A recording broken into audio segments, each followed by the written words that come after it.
Well, I've been I'm Cinda Edwards, and I've been the coroner since June 1st of 2011.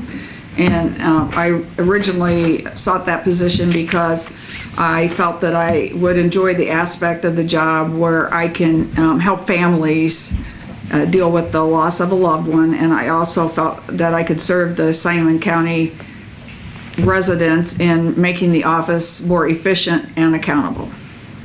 And why they should elect me, I have done a lot of work in the office in the past year. Some of the things that I've done is, well, immediately when we came into office, we had the Maximus group came in and did a study of the office.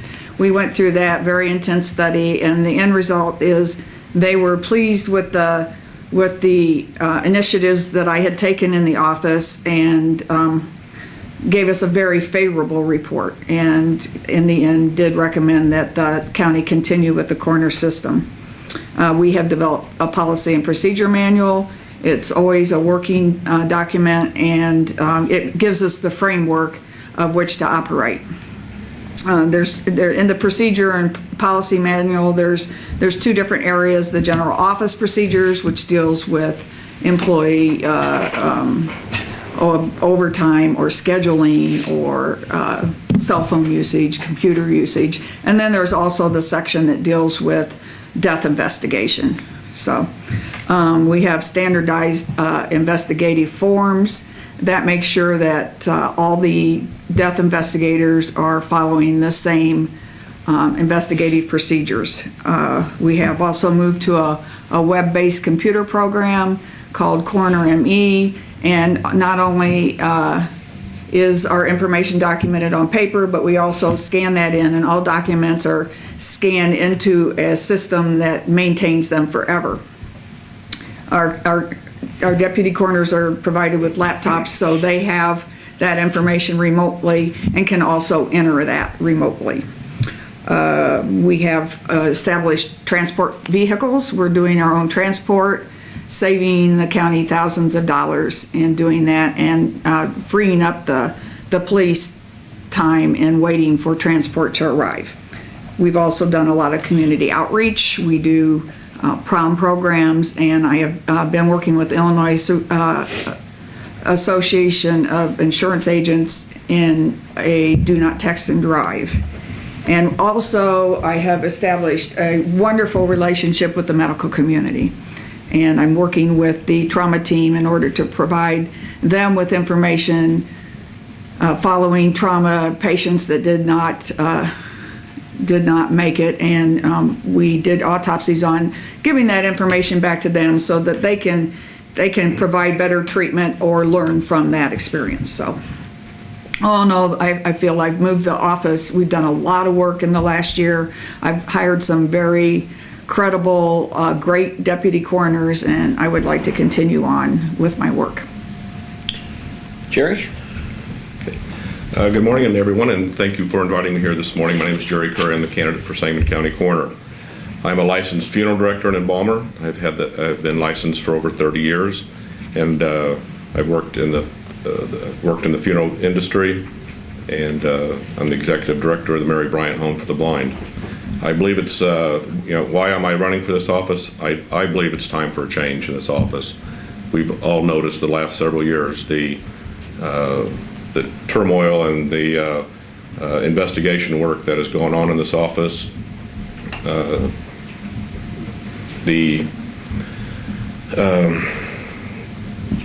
My opponent was appointed to the position, and I felt very strongly that this position should not go unopposed. There was not a candidate to run against Cinda, and I just felt strongly enough that it's too important of a job, too important of a position to have Cinda go not unopposed. Cinda, you came in, of course, at a tumultuous time. There was a real mess over there. Yes. What did you find? And I think you've talked pretty extensively about what you've done since then. But right. What did you do to correct the things that were wrong when you found them? Well, I think what I found mostly was that the coroner's office had not advanced to modern standards in the last probably 12 to 14 years. My predecessor did things the way her predecessor did them, but all the time, other counties of our size, their coroner's office had advanced.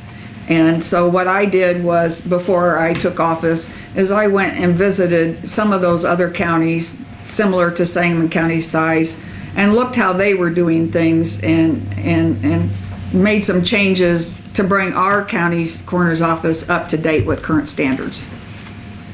Can you give us some examples of those current standards? I mean, I seem to remember reading they didn't even have a procedure for death investigation. Right, and that's one of the things. I did go I am a certified death investigator now. I went to the St. Louis University death investigation class. It's a 40-hour class, and then after that, you take the class, you have to have so many hours of experience. If you're a coroner, they say that you have to have 6 months of experience before you can sit for the exam. I did sit for the exam, passed the exam, and so I'm now a certified death investigator. A lot of the offices are moving towards that that certification for their staff. And again, computer-based. A lot of the offices, the other counties are using computer-based programs in order to not only have a paper chain, but also a permanently preserved documentation. So there was no usage of computers when you arrived, or just some? Or? There was everything that was for the death investigation was documented on paper, but there was no true investigative sheet that followed a format. A lot of times the office staff didn't even go to a lot of the death scenes, which home deaths that appeared natural or ER deaths. We respond to the emergency room and to home deaths. And unless there's hospice care. You know, if there's hospice care and there's a hospice nurse at the scene, then we usually don't go. Okay. And so that's different from when you came in, and that you're basically going to more deaths now than the coroner's office used to? A lot more deaths. Okay. How many, I'm just curious, how many a year do you think it is? Well, we take about 2,000 calls or reports of death a year. Okay. Now, some of those are hospitals or facilities that they're not sure whether it's a death that needs to be reported to the coroner's office or not. Mm-hmm. And we would rather them err on the side where they report it to us. And if it ends up not being a coroner's case, that's fine. We'll still document that death. And the physician will usually sign the death certificate. So probably even some of the ones we go to in the emergency room ends up the doctor will sign the death certificate. So we probably go to, I want to say, 300 to 400 death scenes a year. How many staff do you have? Well, not enough, but we make do. I have a full-time person in the office that is a death investigator. Is that Jim? Jim Allman, and then I have two deputy coroners that are basically office bound. But there is a lot of work with the office that requires someone being there answering the phone, communicating with funeral homes, communicating with families, sending out letters, sending out copies of autopsy reports to family, different things like that. And a lot of people come into the coroner's office to research family history. And so, in the basement are archives of death documentations back to the 1800s. So when people are searching through their family tree, then we go down there and try to work with them in finding their loved ones or their family members. I assume that's lower death on the record. priority list if something else is going on. Oh, absolutely. But How much turnover did you have when you took over for Susan? Did a lot of people leave, or? No, not really. The two office ladies, one came back that had been on leave, and then the other main lady up front, she stayed on. Then I did a couple of the deputy coroners that were being used, I kept, and I added two for the part-time deputy coroners. You have 2 part-time deputies. I have about 5 or 6 now. 5 or 6. Do you let your employees donate to you, by the way? Do, Do you let pardon? your employees donate to you? This is a carryover from yesterday's meeting. Oh, well, you know, if they do, it would be a minimal amount, like $25 or $30. I would never accept a large contribution from my employees. Have they done that at all yet, you know, or? Yeah, a few of them have written small checks. So they come to your fundraiser or something? Yeah, not all my fundraisers, but they've been to a few of them. Is that a problem? You know, at the state, a lot of the people won't even take it from their own employees. Yeah, I try to discourage it, but my employees are, they like me very much, and so they really want to donate, so.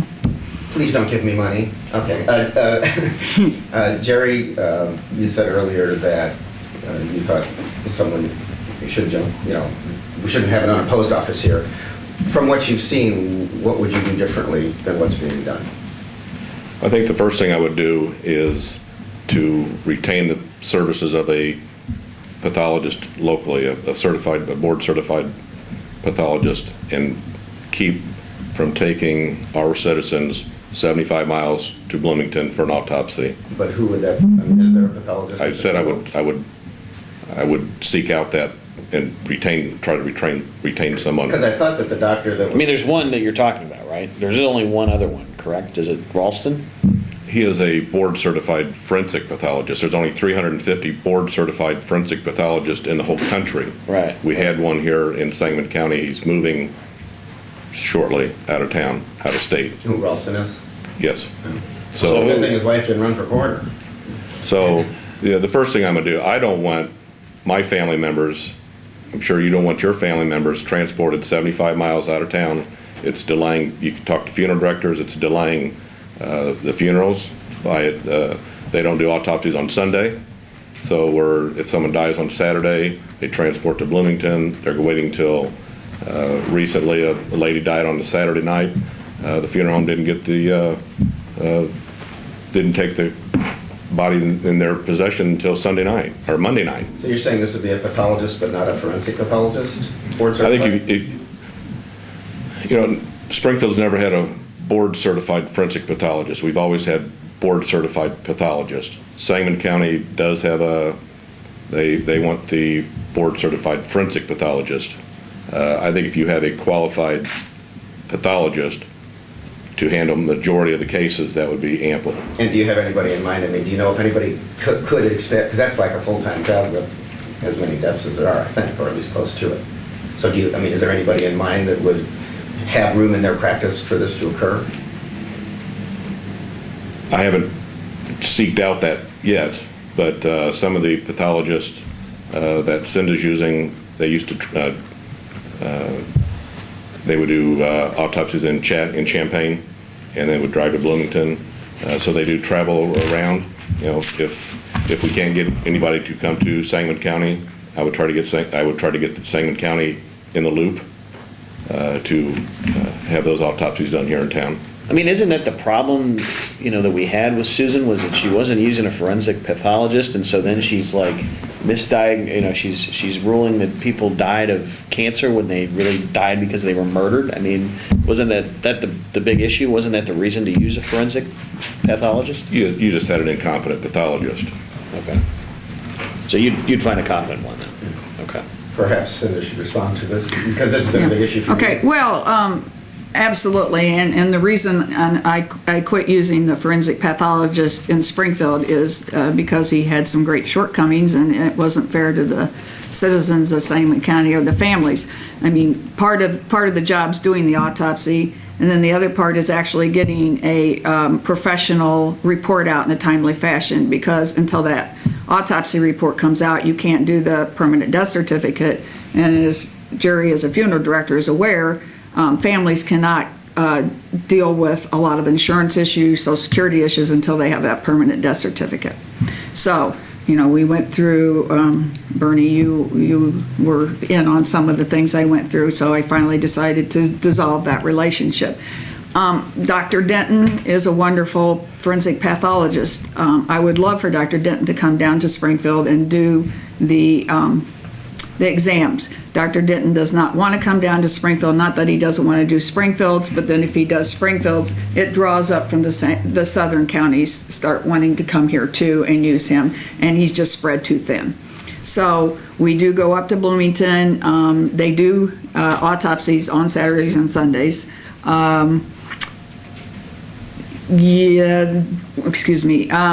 I am currently working with Dr. Denton, and he is helping to recruit somebody for Springfield. As a matter of fact, we have a line on a young lady who's finishing up her forensic pathology fellowship now that we're going to attempt to recruit to do autopsies in Springfield. When would she be available? Well, she won't be graduating until June, and it is very preliminary that she's expressed interest. She's out of state somewhere. Right. How much money does it cost to ship, I don't know, what's the right term here, but transport, sorry, move the bodies to Bloomington? Is that a cost to the county, or is that something? Well, how's we've that been paid able for? to defray that cost by doing our own transport, and so, basically gas and the deputy coroner's time. So actually, the morgue in Bloomington, some of the charges that they charge us are less than in Springfield. So in Springfield, when we were doing them at either hospital, one of the things is that we had to pay a photographer. Mm-hmm. And so that cost is not incurred in Bloomington. The pathologist does his own photography. Okay. So, and there's some other charges that are less up there. So it pretty much balances out. Would I rather be doing them in Springfield? Absolutely. That is my ultimate goal. So did you guys buy a vehicle to do the transport, or how did that work? Actually, the sheriff's department gave us a hand-me-down van, and so we've retrofitted it. We have a couple of stretchers in it, and then I did buy an older Suburban for $1,700, and then I had gotten some grant money and put a $3,400 stretcher in a $1,700 Suburban, so it's getting us by for now. So Jerry, are you encouraged if we might get a forensic pathologist, or should we accept this promise of possible person coming to town? It needs to happen. Sangamon County, we're in the middle of trying to build a medical district in our town, and yet we are transporting our citizens 75 miles away. There is an additional cost that's incurred going up there. I think bringing that in town with the medical school and the medical district, I just think it's going to be all around better for the community to have that done locally. And I also, be interesting to hear Cinda, is if we're doing the autopsy 75 miles away, how many of those have you sat in on? Or are you relying on Jim to sit in on the autopsies? Are the accidents that are happening here in Sangamon County, are the city police or the county police or the state troopers, are they going to Bloomington and observing those autopsies, or are we just relying on reports? No, I don't mean to ask the question, but yeah. those are. Apparently you did. I did, didn't I? So should I answer the question? I guess I'm curious. Go Yeah, ahead. okay, sure. Anytime there's a homicide or a hanging, suicide by a gunshot wound, it just depends. The local police agency that was in charge of the investigation, oftentimes they do travel for that. We always take the weapon if it was a gunshot wound. We always take that with us. If I don't go, one of my deputy coroners go, whether it be Terry Ely or Jim Ullman. Mostly Terry Ely. He's retired state police a retired state police officer, and his area was crime scene investigator. And so I do attend the autopsies, not every one of them, but one of my staff is at every one of them. I usually like to have the person that was at the scene go if possible. Do the police, we don't have a lot of homicides around here comparatively, but do the police mind going up there? Is it something they've complained about? They absolutely think Dr. Denton is the best, and they do not complain about it. Okay. He is a fantastic pathologist. And just to be clear on this point, are you able to say the name of this person who might come here, or are you not able No, to say? I can't say that. It's very preliminary. But then if our troopers from District 9 or Sangamon County or the Springfield PD, if they're going to Bloomington, so other departments are incurring the cost of driving up there, time and fuel and wear and tear on vehicles, so that you may be saving money, but other departments are picking up the expense. But what would the transport. solution be? Work harder on getting a pathologist here in Sangamon County. You know, we are trying to recruit one, but as you said, there's only 350 in the Board certified states. forensic Yes. in the country. Right. But doesn't mean you can't get a certified forensic pathologist. Well, a board Certified. certified is the same thing. A board certified Pathologist. forensic pathologist. A board certified pathologist does not do a forensic exam. Not every death requires a board certified forensic pathologist. Well, you'd be surprised the number of cases such as, that you think are just a natural death or something like that really require a forensic pathologist. Well, Jerry, how would you get someone faster in Cinda? I mean, I'm sorry, sir. how would you get someone here in faster than what is happening now, trying to recruit someone? Well, this is the first I've heard that she's trying to get someone fresh out of school, so we're not going to be getting an experienced forensic pathologist. We're getting someone fresh out of school that basically going to serve their apprenticeship on our citizens, So your argument, Jerry, is that we don't need a forensic pathologist for everything that a pathologist will do in most cases. Or is that are we understanding? you Grant right? Johnson wasn't a forensic pathologist, and he served Sangamon County well for decades. Okay. Travis was not a board-certified forensic pathologist, and he seemed to serve us well. Mm-hmm. Just because Dr. Bowman was not a competent pathologist is where we got in trouble. Cinda, do you think we need a forensic pathologist for everything? I do think we need a forensic pathologist for the exams we do. There may be an occasional case where I'd be comfortable with a regular pathologist doing it, but let's keep in mind that most of the pathologists do not want to do autopsies. Yeah. Most of the pathologists, they look at slides. They look at cytology slides, biopsies, they look at the microscope. So whenever there's a house case at St. John's or Memorial, meaning the coroner is not ordering the autopsy and the doctor wants one, so one of the house pathologists will do them. And they do them, but it isn't something that they're really enthusiastic about doing. Who knew? Pathologist doesn't want to look at dead bodies. Yeah, where did I go? Well, I say they're not enthusiastic about Yeah. doing it. I mean, it takes a lot of time, and they have a workload of other things to do. Okay. You've had fewer inquests since you've become coroner. Is that something, why is that? Is it a good thing, Jerry? I'm going to start on you. We're starting on Jerry, or me? On you. Oh, okay. You've had fewer inquests, right? I've had one inquest, so that's lots fewer, okay. And so we know that they're not required anymore by state law. I had one inquest, and I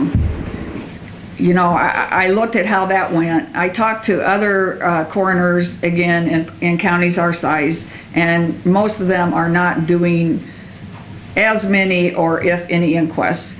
And so an inquest, the coroner sits at the desk and interviews maybe one police officer, maybe two witnesses, basically asks the questions that she or he wants to ask, more or less leads the jury, I believe, to the conclusion which they want. And there's a lot of hearsay in it. It's, I think the process would make most lawyers cringe. And so the jury does their best to come up with a manner of death. Now you understand the cause of death the inquest is only for manner of death. Okay? So we're gonna do natural, homicide, suicide, undetermined, accidental. And so what I do is I sit down with my deputy coroners with each case and we look at the case. Most cases are evident, which manner of death it is. If it isn't evident, and we can always use undetermined. I always talk to the families, I explain the process to them, what determination we're going to come up with, and if they would like an inquest and have a jury go over the information, I would certainly offer them that. Another thing is if the jury comes up with a manner of death, that's the manner of death forever. If I do a manner of death and new information comes down the pipe maybe a year or two later, I can always amend the death certificate and change that manner of death. Jerry, what do you think of the inquest situation anymore?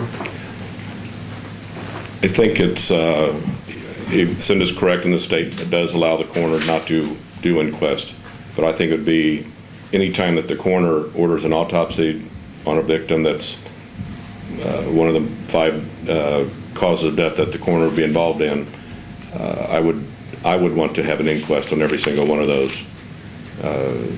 Yes, it involves bringing in the pathologist and the doctor and the police department. Yes, it's going to draw in these people and it's going to take time, but it's the right thing to do. Well, how many cases are you talking about? I mean, you're talking about, and we're getting some disagreement here, I can see, but Sure. How many cases a year are you talking about of like the 300? You said you had We do about 170 autopsies a year. Okay, so would be that every one of those? Sure. Okay. Sure. And the reason is, part of the problem in the past was the same jury always came for their $15 or whatever it was. And so, I mean, if you want to get that process going again, is that because you think they make a better decision on what the cause of death or the manner of death is? Well, I think if the death warrants an autopsy, then I think it also warrants an inquest. And, to have her staff sit around a table and to say, well, it's, yes or no on an inquest or not, she's not a doctor, her staff, they're not doctors, and yet they're going to be putting the manner of death on a death certificate. I think if we're going to have if we're going to do an autopsy or post-mortem examination, that the coroner's jury needs to be gathered and the facts need to be brought up in a coroner's jury and let the group of citizens, the coroner's jury, determine the manner of death. Do you think there have been any mistakes in manner of death determinations, or have you heard anything like that, or complaints from families or anything? I know of a couple, yes. I don't want to mention names because I will talk to you about it later if you want to. Or talk to Chris. I'll talk to Chris, sure. But and are you saying there was something like criminal done that we have that was somehow swept under the rug here? Or something? No, nothing like that. Just like you have the ability to, if there is evidence that comes up later, you can change. The coroner, if she does not have an inquest, she can change that. If there's a coroner's jury and they determine the manner of death and something comes up, you can go to the court systems and have things changed. Looks like you wanted to say something. Well, a pathologist is not going to attend a coroner's inquest. They don't have time to do that. So usually what you have is possibly a police officer that would attend it. I'd like to ask a question because, well, when things got rough with Susan Boone, it became more of a problem, and I don't deal with a lot of police reports, but just what's your view of what becomes public, how you deal with our newspaper and other media outlets? Because I know families sometimes, I know Cinda, you've had this case, they'll often ask, don't tell them anything, we want this to be private, but then if it's a coroner's case, it's really a public thing. So just what's your philosophy, maybe Jerry first, on what should be told to us, even if families don't want you to say anything? I would say what is pertinent to the, you have to respect the rights and the privacy of the family to a point, but to the point that this is going to be public matter, I think that could be disclosed. But it's not. It may not be at the scene of the accident, or that you're going to have to let family members know. It can't be an immediate release of information. I think it's kind of common that the name doesn't get released, at least publicly. You might tell us, but we don't release it until the family is notified. I think that's often the case. Yes. Necessarily. So, I mean, is that a reasonable system in all cases as opposed to? Oh, if it's pertinent to the case, and it could be released without jeopardizing the case or anything like that, I don't have a problem releasing that. Well, I try to do press releases as soon as I can, notifying the press of the name of the victim, and I always speak with the family before I do so. Today with, all the Facebook and internet stuff, I think families get notified probably faster than they used to. But I check with the family, I say, are you ready for me to release the name? Now, in the one case you're speaking of, we have different types of death. We have brain death where there's going to be a beating heart, gift of hope transplant, or a gift. And so, in that particular case, basically that person had been declared brain dead, but the family was, to them, they're still alive, so they weren't quite ready. That's the only case where I delayed it a bit. But no, as soon as the family is ready, I always put out a press release. Now, as far as details of the case, until the case is closed, I can't release details of the case. And then after the case is closed, it is public information. Well, I think you're talking about weeks or months there, or? Well, I'll tell you, if we do an autopsy, then it's usually about 3 or 4 weeks before everything is done, because we have to wait for toxicology. And it usually takes a couple weeks. I send our toxicology to a huge forensic lab, and they do an excellent job. They have all the latest methodology. And so once that's all complete, I clear with the police that their investigation is complete, then that information Okay, now would is that come public. to us, because I know Susan Boone, there was a case where I think there was a small-town police officer who died in an accident, ran into a ditch or something. I was thinking the same one. And Susan Boone told us, you're not going to get the toxicology, it's none of your business, because, maybe she was friends with the family, maybe it was a political thing, didn't want it released. I mean, if the case is closed, is that? I guess you could always FOIA that, I would think, or request the information, I'm not because sure what we did exactly. yeah, because it is, after the case is closed, it is public information. And I think it was that she refused to do a toxicology because, even though she found beer cans at the scene. Yeah, that's, a lot of times I'll do toxicology even if I don't do an autopsy. I've had people that went into the hospital with us with a,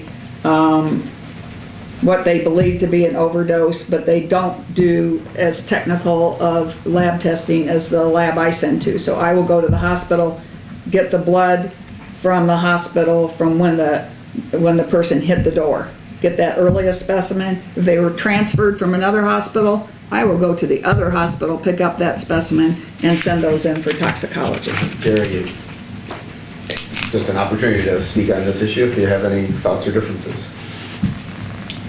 Well, I think there are cases that an autopsy isn't warranted, that blood and urine samples can be taken. There are other methods too that we can take samples and send off to labs. I think if it's would be a high visibility case, we may need to use the lab out of state, but I would like to also return that to keep it local. What about in a case of a suicide where the family either refuses to believe it was a suicide or doesn't want you to release the suicide? And you know what, that may be a case where we could possibly have an inquest. If I can't come to terms with the family. Now, some suicides are obvious, it was suicide. Drug overdoses, those are a tough one, because,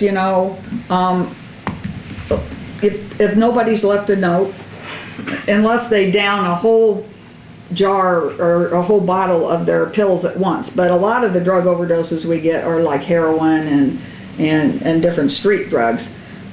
You can't really call that a suicide. So, there's a classification of manner of death manual that I review quite a bit. It's written for medical examiners, and it really is a good reference for looking at manner of death. But if I can't come to terms with the family, if I feel it was a suicide, they don't, then I offer them an inquest. Jerry, do you feel differently about that or same? I think that, if it's undetermined, they're 9 out of 10, or not, I shouldn't say 9 out of 10, but if it's obvious what the cause of death would be, whether it be a hanging or, if you have a single car accident, you don't smell alcohol or anything like that, I don't know if that would necessarily warrant an autopsy. I think lab results could be used for that. If the family would want an autopsy, or if they want the postmortem examination, it's the coroner's right to say this, if there's going to be an autopsy or not. But if the family insists, then there are cases where the family would have to would pay for those examinations. The thing a lot of people ask about whenever the coroner race is discussed is, should this be an elected position? Is this just old-fashioned Illinois politics? Why do we do this? And I know that there are costs to medical examiner systems that some counties have, but either of you have, or what are your thoughts on if this should be an elected position? Jerry? It can remain an elected position, but it's a shame that you have to put the D or the R behind your name to do it. I would think that the citizens would want the best qualified person in the position. And Cinda? Well, I've thought about that, and, there's pluses and minuses. If it was an appointed position, then you may have people that could influence you, because, you're appointed by us. And if you're elected, then you answer to the constituents. So I think in the long run, it's better that it's elected. It's not a pleasant process always to go through a campaign, but on the whole, I think it's better that it's an elected position. And as far as the medical examiner system goes, the only county in Illinois that has a medical examiner system is Cook County, and it's really not cost effective or feasible to have that for a county the size of Sangamon County. And the Maximus study concluded that Yes. you needed to keep the coroner Right. system, correct? Right. And this is not a fair question, but did you just say because you were appointed that they have influence over you? That is not a fair. But it is a question, because both of you are part of a political party, both of you have supporters and contributors. Yeah, and that's. some people say, don't let all the truth out about my, husband's death because Yeah, it's embarrassing. and so, this appointment was a short-term appointment, and to be quite honest, no one has ever asked me to hide something or do something different, and I wouldn't do it. But, I suppose if it was an appointed position, I'm not sure who would appoint it, whether it be at state level that they appoint all the counties or whatever, but I think it's best left to the electorate